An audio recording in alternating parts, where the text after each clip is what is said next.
Good Thursday, everyone, and welcome to this edition of Conversation Daily News. I'm your host, Cyrus Webb. Glad you all could join us once again. Well, we made it over the hump, and we're in the home stretch toward the weekend. But of course, you have your news headlines coming up on this Thursday. We have a message from my book, Words I Choose to Live By. And in today's Entertainment Spotlight, you've been part of my conversation with healthcare expert Jeramy Tipton of Aflac discussing the importance of men's health. Enjoy today's broadcast. For Conversation Daily News, I'm Cyrus Webb with your Thursday headlines. In national news, Biden calls for a 3-month suspension of gas and diesel taxes. President Joe Biden on Wednesday called on Congress to suspend federal gasoline and diesel taxes for 3 months, an election year move meant to ease financial pressures that was greeted with doubts by many lawmakers. The Democratic president also called on states to suspend their own gas taxes or provide similar relief, and he delivered a public critique of the energy industry for prioritizing profits over production. It would take action by lawmakers in Washington and in state houses across the country to actually bring relief to consumers. It doesn't reduce all the pain, but it will be a big help, Biden said, using the bully pulpit when his administration believes it has run out of direct levers to address soaring gas prices. I'm doing my part, he said. I want Congress, states, and industry to do their part as well. At issue is the 18.4 cents a gallon federal tax on gas and the 24.4 cents a gallon federal tax on diesel fuel. If the gas savings were fully passed along to consumers, people would save roughly 3.6% at the pump when prices are averaging about $5 a gallon nationwide. Biden's push faces uphill odds in Congress, which must act in order to suspend the tax, and where many lawmakers, including some in his own party, have expressed reservations. Even many economists view the idea of a gas tax holiday with skepticism. Democratic House Speaker Nancy Pelosi offered a non-committal response to Biden's proposal, saying she would look to see if there was support for it in Congress. We will see where the consensus lies on a path forward for the president's proposal in the House and Senate, Pelosi said. In his speech, Biden tied higher energy prices to Russia's invasion of Ukraine and said, defending freedom, defending democracy was not going to go without cost for the American people and the rest of the free world.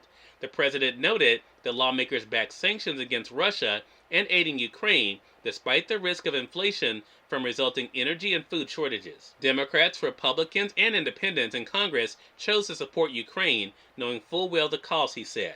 So for all those Republicans in Congress criticizing me today for high gas prices in America, are you now saying you were wrong to support Ukraine, Biden said? Are you saying that we would rather have lower gas prices in America than Putin's iron fist in Europe? I don't believe that.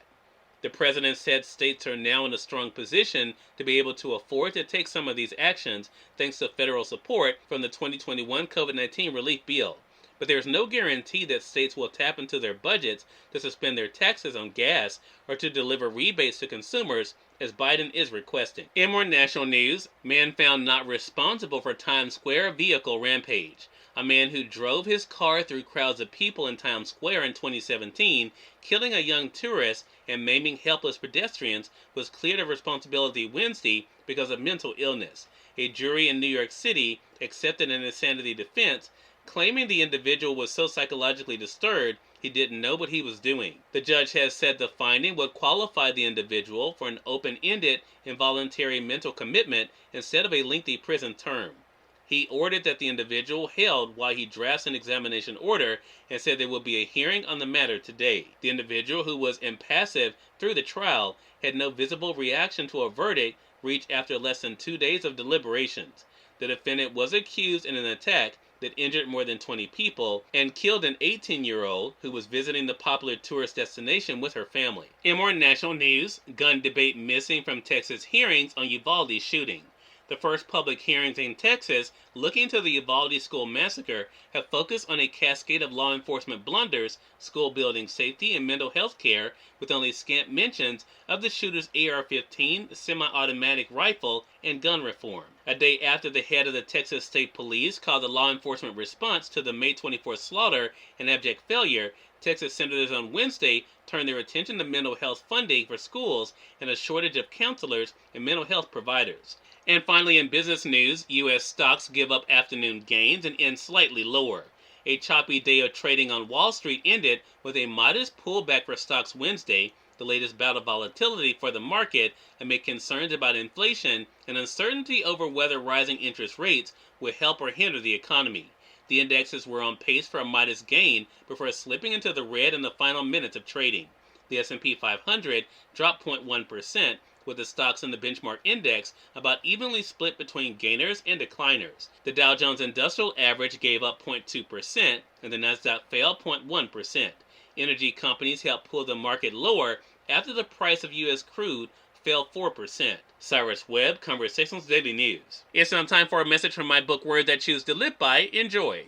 Good Thursday, everyone, and welcome to this episode of Words I Choose to Live By. Your personal walk is one that not everyone will understand, but it is yours. Do not allow others to dictate the way you travel along your path.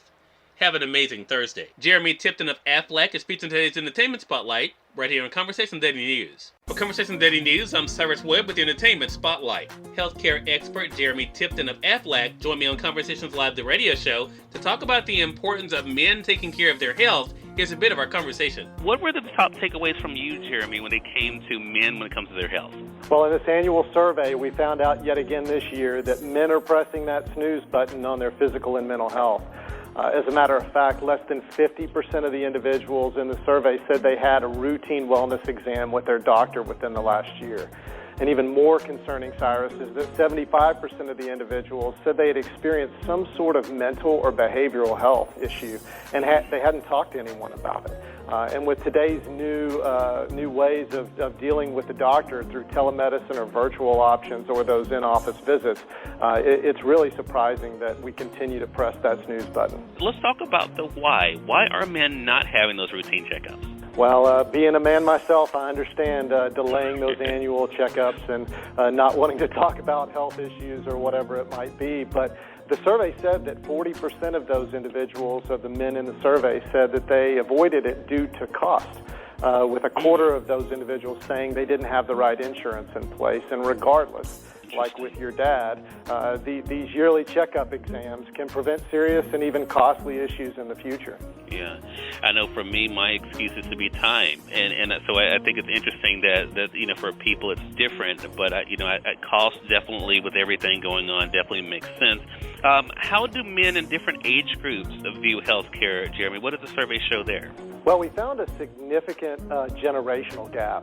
The younger generations reported higher incidence. 80% of the individuals in the younger generations actually said they had some sort of mental or behavioral health incident within the last year. Cyrus Webb, Conversations Daily News.